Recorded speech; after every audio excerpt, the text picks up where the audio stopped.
लोग अपने दाँत के अलाइनमेंट्स को लेके कॉन्फिडेंट नहीं रहते कि नहीं सही नहीं है, तो अलाइनर्स यूज़ करते हैं, ब्रेसेस यूज़ करते हैं। Yes. तो ये कितने मतलब वो रहते हैं, कितने इफ़ेक्टिव रहते हैं ये? यस, दांतों के अलाइनमेंट हो सकती है, उसके ट्रीटमेंट्स हैं। अभी कितने हद तक टेढ़े मेढ़े दांत तो चल जाएंगे, ये आपके डेंटिस्ट को डिसाइड करने दो। ब्रेसेस और अलाइनर्स किस तरह से अलग है? अलाइनर्स कंप्लीटली ट्रांसपेरेंट चीज़ है। सिंपल लैंग्वेज में बताओ तो एक सिंपल ट्रांसपेरेंट प्लास्टिक की शीट आपके दांतों पे लगी हुई है, जो पता भी नहीं चलता कि आपने कुछ पहना हो। जो भी invisible aligner yes yes yes, उसको अलाइनर्स बोला जाता है। ब्रेसेस जो कन्वेंशनल आपने देखा होगा, दांतों पे तार लगाई होती है, ब्रैकेट्स और तार। जो एक लाइन है कि दांत तो वापस आ जाएंगे, तो ये किस एज तक के लिमिटेड है कि इस एज तक के अगर दांत टूटे आपके तो आ सकते कि ये दांत कब गिरेंगे, तो हर दांत का गिरने का समय अलग है, हैं? लेकिन सारे दांत गिरने से पहले। ये गम ब्लीडिंग क्या होता है? सो बेसिकली सिंपल लैंग्वेज में जो कॉमनली टर्म यूज किया जाता है, पायरिया का एक साइन है गम ब्लीडिंग। अच्छा, और पायरिया अपने में एक बीमारी है। पायरिया एक बीमारी का ही नाम है, हाँ। जो मसूड़े की और दांत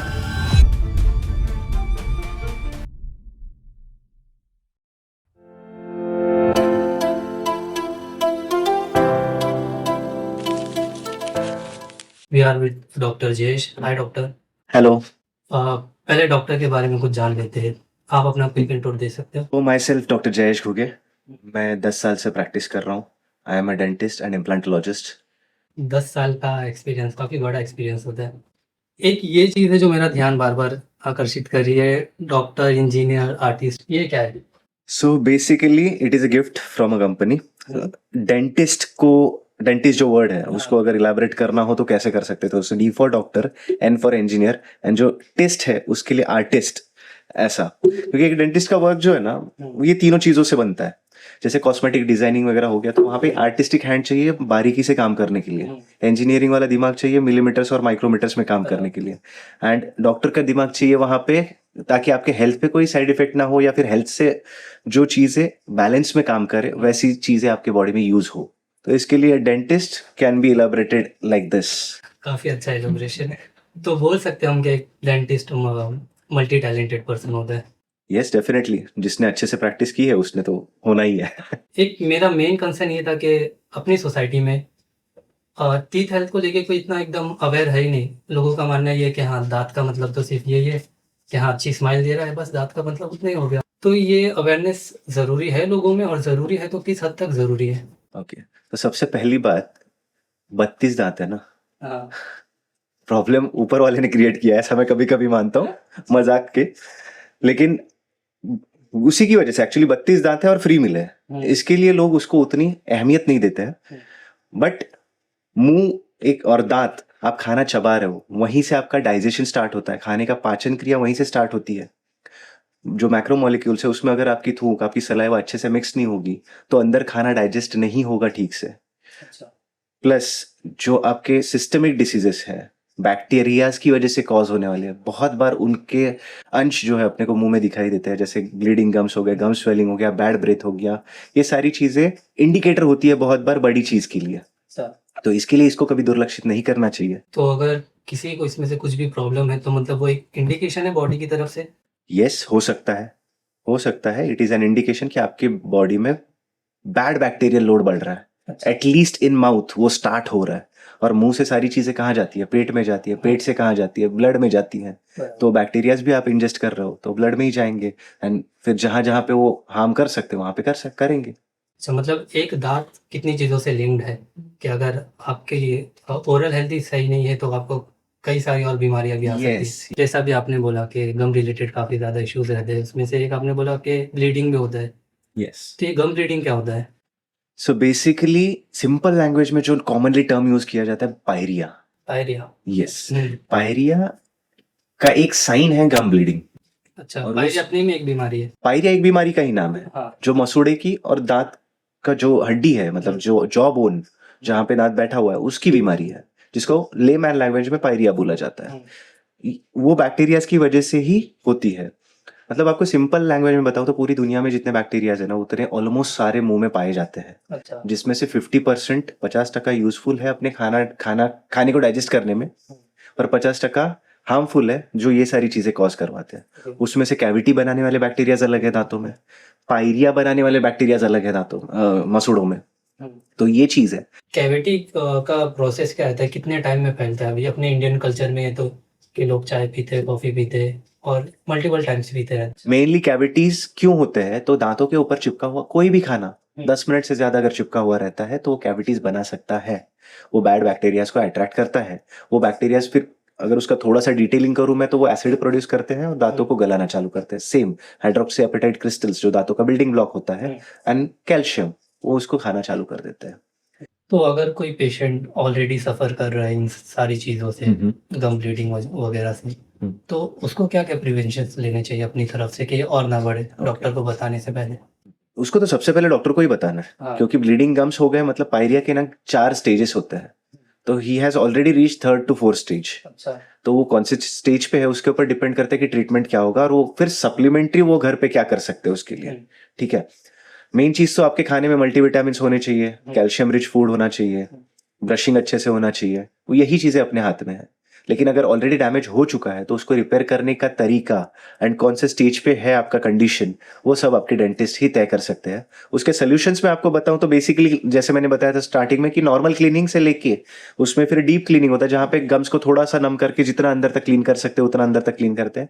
तीसरा आता है फ्लैप सर्जरी, जहां पे हम लोग मसूड़ों को उठा के पूरा क्लीन कर देते हैं अंदर तक। और जहां जहां पे फिर ये फ्लैप सर्जरी का एक वेरिएंट है, बोन ग्राफ्टिंग भी किया जाता है। मतलब जहां पे अगर बोन ज्यादा डैमेज्ड है तो वहां पे हड्डी का पाउडर डाल के गम्स को वापस रिपोजिशन किया जा सकता है। बस ये सुनने में मुझे इतना पेनफुल लग रहा है, तो पेशेंट को किस तरह कन्विंस कर पाते हो आप? ऑनेस्टली स्पीकिंग, आज की तारीख में इतने टेक्नोलॉजीज अवेलेबल है कि सारी चीजें ऑलमोस्ट पेनलेस हो चुकी है। बच्चों में दांत को लेके ये कि इसके दूध के दांत है तो आ जाएंगे, गिर गए तो क्या हुआ, तो ये जो एक लाइन है कि दांत तो वापस आ जाएंगे, तो ये किस एज तक के लिमिटेड है कि इस एज तक के अगर दांत टूटे आपके तो आ सकते हैं? सो बेसिकली बच्चों के दांत आना चालू हो जाते हैं, दूध के दांत। हाँ। दूध के दांत एक 6-8 महीने से चालू होते हैं, 2 साल तक आते रहते हैं, समझ लीजिए 2 से 2.5 साल तक एक रेंज है। दूध के 20 दांत आते हैं। अच्छा। ठीक है।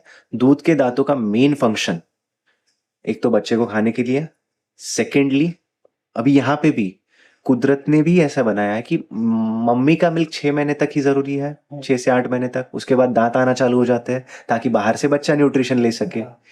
उसको भी दांत चाहिए, लेकिन ग्रोथ हो रही है इसके लिए पक्के साइज के दांत नहीं दे सकते हैं। ये कुदरत का करिश्मा देखिए यहाँ पे कि सोचने वाले ने इतना सोचा है, बनाने वाले ने इतना सोचा है, तो हमें कितना सोचना चाहिए। लेकिन हम लोग नहीं सोचते क्योंकि फ्री में मिला है। प्रॉब्लम ये है। तो दूध के दांतों के फंक्शंस पे हम लोग आते हैं। एक तो खाना खाने के लिए ताकि बॉडी को न्यूट्रिशंस मिलती रहे, अच्छे से ग्रोथ हो बॉडी की। दूसरा फंक्शन जबड़े की साइज बड़ी करते रहना। अगर फंक्शन अच्छे से नहीं होगा जबड़ा, तो आने वाले जो पक्के दांत होते हैं वो हर डायमेंशंस में बड़े होते हैं, चौड़ाई में, लंबाई में। तो उसको अगर जॉ बड़ा नहीं होगा तो दांत आड़े टेढ़े हो जाते हैं। जैसे जगह मिलेगी वहां से आएंगे, तो दांत अपनी जगह छोड़ के ही आएंगे अगर जॉ की साइज प्रॉपरली बड़ी नहीं हो रही है। ठीक है। और तीसरा जो मेन फंक्शन है दूध के दांतों का, जो आने वाले दांतों को पाथ गाइड करना। अच्छा। जो रूट्स रहते हैं, जो पक्के वाले दांत उसके नीचे से आते रहते हैं, तो वो पाथ गाइडेंस का भी काम करते हैं ताकि वो अपने पोजीशन में बराबर से आए। अच्छा। अभी रही बात कि ये दांत कब गिरेंगे, तो हर दांत का गिरने का समय अलग है। लेकिन सारे दांत गिरने से पहले 6 साल की उम्र में सबसे पीछे, ये 20 दांतों के पीछे से एक बड़ी दाढ़ आना चालू हो जाता है। अक्कड़ दांत? नहीं, ये फर्स्ट मोलर होता है। अच्छा। अक्कल दाढ़ वो होती है जो 3rd मोलर होता है, जो 18 से 25 के बीच में आती है। अच्छा। उम्र के 18 से 25 के बीच में आती है। वो अक्कल आने की एज में आती है, इसके लिए अक्कल दाढ़ बोला जाता है। उसका और अक्कल का कोई वैसे संबंध नहीं होता है।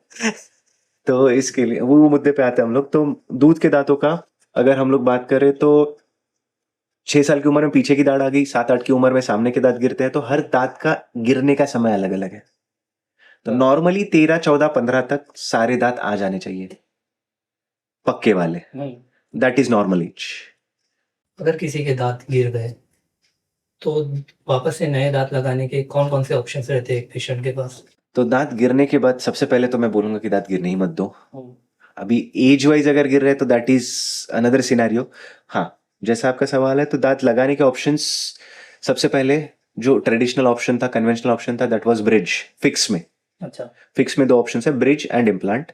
एंड एक तीसरा ऑप्शन है रिमूवेबल डेंचर, जो निकालने पहनने वाला। तो वो सिंगल दांत से लेके आप पूरे 32 तक निकालने पहनने वाले दांत बना सकते हो। बट नाउ डेज आजकल फिक्स्ड में इतने अच्छे अच्छे ऑप्शंस आ गए हैं, क्विक ट्रीटमेंट्स आ गए हैं, जिसकी वजह से कोई भी वो निकालने पहनने वाला दांत चाहता नहीं है।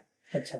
क्यों नहीं चाहते अभी, एक तो वो मेंटेन करना बहुत मुश्किल होता है, हर बार खाने के बाद निकालो धो, उसको पहन के आप सो नहीं सकते हो, उसको हर रात निकालो पानी में रखो, प्लस उसके ऊपर आप ज्यादा लोड नहीं दे सकते हो। मतलब अगर मैं नंबर वाइज बताऊं तो नेचुरल दांतों पे हम लोग जब फोर्स देते हैं तो 115 से 125 न्यूटन सेंटीमीटर का हम लोग फोर्स जनरेट करते हैं। वही आपको डेंचर में 5 से 10 का मिलता है। अच्छा। इतना फर्क पड़ रहा है, तो क्या ही खा पाओगे आप? बेसिक दाल चावल, उससे ज्यादा मतलब जो रोटला होता है या फिर कड़क रोटी होती है वो भी नहीं खा पाता है इंसान।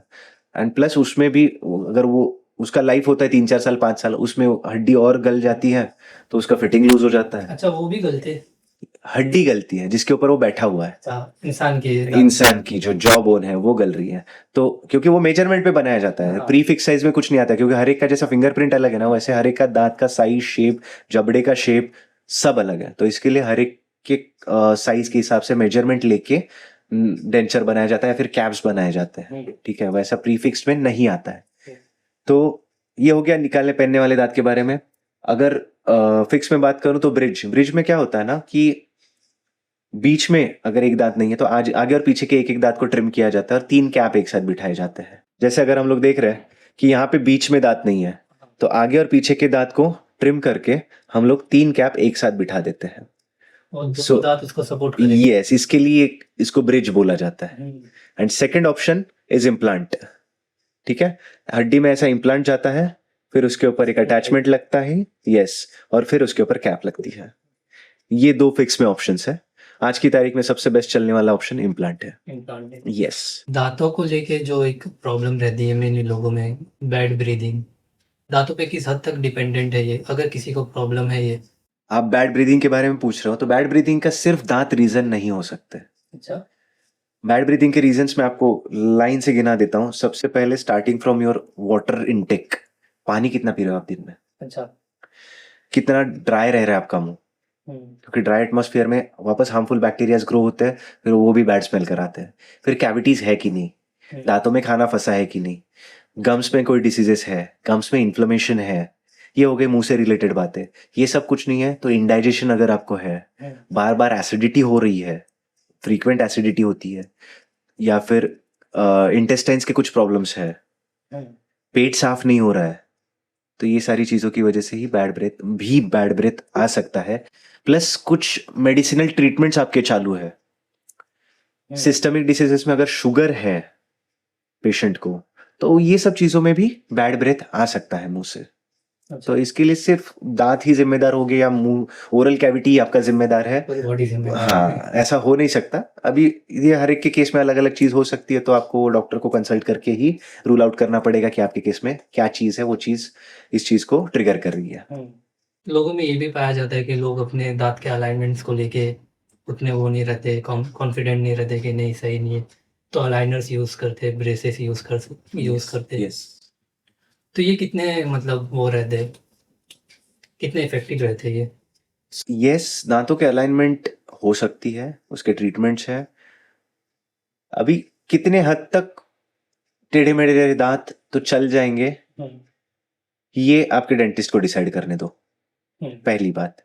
दूसरी बात, अगर आपको उस चीज में सोचना है तो मैं आपको सिंपल बताऊंगा कि अगर आपके दांतों पे डिपॉजिट्स इजीली जम रहे, दांतों के बीच में खाना बार बार फंस रहा है, मतलब आपको दांत अलाइन करने की जरूरत है। ठीक है, मतलब आपके दांतों का अलाइनमेंट ठीक नहीं है जिसकी वजह से ये चीज हो रही। हाँ, यहाँ पे अभी एक ग्लिच ये है जो मैं बोल रहा हूँ कि लूज कॉन्टैक्ट्स, मतलब नेचुरली दांतों के कॉन्टैक्ट जो होते हैं थोड़े लूज होते हैं। हाँ। तो उस केस में आपको सिर्फ फ्लॉसिंग रखना है, दैट्स इट। उसमें अलाइनमेंट करने की जरूरत नहीं, या फिर कोई ट्रीटमेंट की ऐसी एज सच जरूरत नहीं पड़ती है। बेसिकली अलाइनमेंट की जरूरत तब पड़ती है जब दांत बहुत ज्यादा आड़े टेढ़े हैं या फिर बहुत ज्यादा बाहर है। क्यों? एक तो सबसे पहले एस्थेटिक्स, आपकी स्माइल अगर अच्छी है, आपका फेस अगर अच्छा है, तो एक कॉन्फिडेंस आपके पर्सनालिटी में आता है, आपके ओवरऑल बिहेवियर में आता है, साइकोलॉजिकली यू फील कॉन्फिडेंट। तो दांत साइकोलॉजिकल कॉन्फिडेंस के लिए भी इंपॉर्टेंट है, आपके सेल्फ कॉन्फिडेंस के लिए भी इंपॉर्टेंट है। ठीक है, जैसे हमने बैड ब्रेथ की बात की, तो दांत अगर आड़े टेढ़े, खाना फंसेगा, बैड ब्रेथ क्रिएट करेगा ही वो। प्लस खाना फंस रहा है तो बैक्टीरिया जमेंगे, तो वो गम डिसीजेस भी कॉज करवा सकते हैं, कैविटीज भी कॉज करवा सकते हैं, again can lead to bad breath. तो उसकी वजह से भी आप अंडर कॉन्फिडेंट फील करते हो। एंड फिर अलाइनमेंट के ऑप्शंस, यस, अलाइनर्स है जो इनविजिबल ब्रेसेस, आज की तारीख में बहुत सारे ब्रांड्स है उसके, ट्रेंडिंग में चल रही है। यस। अभी उसमें भी बहुत सारे ब्रांड्स है, ब्रांड वाइज कॉस्टिंग अलग अलग हो जाता है, लेकिन अलाइनर्स का कुछ ड्रॉबैक्स जो मुझे फील होता है वो यहाँ पे मैं शेयर करना चाहूंगा। सबसे पहला ड्रॉबैक वो निकालने पहनने वाला है। ये एक अच्छी चीज भी है, बुरी चीज भी है। बुरी चीज इसके लिए है, अच्छी चीज इसके लिए कि पेशेंट कंफर्टेबल रहता है। बुरी चीज इसके लिए है क्योंकि उसमें ना सेट्स आते हैं। 15 दिन एक सेट पहनना है, ऊपर और नीचे के जो रहेंगे अलाइनर्स आपके 15 से 20 दिन पहनना होता है, फिर दूसरा सेट। लेकिन अगर आपने पहला सेट 15-20 दिन ठीक से नहीं पहना तो दूसरा सेट ठीक से बैठेगा ही नहीं, तो आपका ट्रीटमेंट ड्यूरेशन बढ़ जाता है। एंड भले वो निकालने पहनने वाली चीज है, फिर भी आपको सिर्फ ब्रशिंग करते वक्त या खाना खाते वक्त उसको निकालना है, बाकी कंटिन्यूअसली उसको पहनना है। मतलब 20 से 22 घंटे दिन में पहनना ही है उसको। यहाँ पे पेशेंट को खुद ही ध्यान देना पड़ेगा। एग्जैक्टली और वो बहुत बार ऐसे हो जाता है कि काम के सिलसिले में अगर भूल गए तो इसके लिए ट्रीटमेंट ड्यूरेशन बढ़ जाता है। प्लस मूवमेंट वाइज दांतों में किस तरीके के मूवमेंट्स की जरूरत है उसके ऊपर डिपेंड करता है अलाइनर्स आपके केस में कितने सक्सेसफुल रहेंगे, या फिर कौन से ब्रांड के अलाइनर्स आपके केस में सक्सेसफुल रहेंगे। क्योंकि उसमें आज कल इतने ब्रांड्स आ गए हैं, इंडियन आ गए हैं, चाइनीज आ गए हैं, सस्ते आ गए हैं, महंगे आ गए हैं। लोग सस्ते के चक्कर में जाते हैं, 2-2.5 साल गवाते हैं, फिर पता चलता है कि कुछ हुआ ही नहीं, पैसा तो पैसा ही चला गया और टाइम भी चला गया और रिजल्ट कुछ आया नहीं। तो इसके लिए आपको इस चीज में डेंटिस्ट की सलाह माननी चाहिए। अगर वो बोलते हैं कि नहीं ब्रेसेस पहले करवा लो या फिर ब्रेसेस से ही करवा लो। कई बार ऐसे होता है कि हम लोग ब्रेसेस आधी ट्रीटमेंट ब्रेसेस से करते हैं, एक्टिव ट्रीटमेंट जिसको हम लोग बोलते हैं एक्टिव चेंजेस, फिर हम लोग अलाइनर्स पे शिफ्ट कर देते हैं पेशेंट को। अच्छा, ब्रेसेस और अलाइनर्स क्या किस तरह से अलग है? अलाइनर्स कंप्लीटली ट्रांसपेरेंट चीज है। सिंपल लैंग्वेज में बताओ तो एक सिंपल ट्रांसपेरेंट प्लास्टिक की शीट आपके दांतों पे लगी हुई है, जो पता भी नहीं चलता कि आपने कुछ पहना हो। जो भी invisible aligner yes yes yes, उसको अलाइनर्स बोला जाता है। तो उसमें अलग अलग ब्रांड्स है। ब्रेसेस जो कन्वेंशनल आपने देखा होगा दांतों पे तार लगाई होती है, ब्रैकेट्स और तार, तो उसमें सिरामिक ब्रैकेट्स भी आते हैं, मेटल ब्रैकेट्स भी आते हैं। तो वो एस्थेटिक के ऊपर डिपेंड करता है कि किसका एस्थेटिक डिमांड क्या है, तो उस हिसाब से हम लोग पेशेंट को ऑप्शन सजेस्ट करते हैं। बाकी तो अल्टीमेट रिजल्ट सेम ही आने वाला है सब में।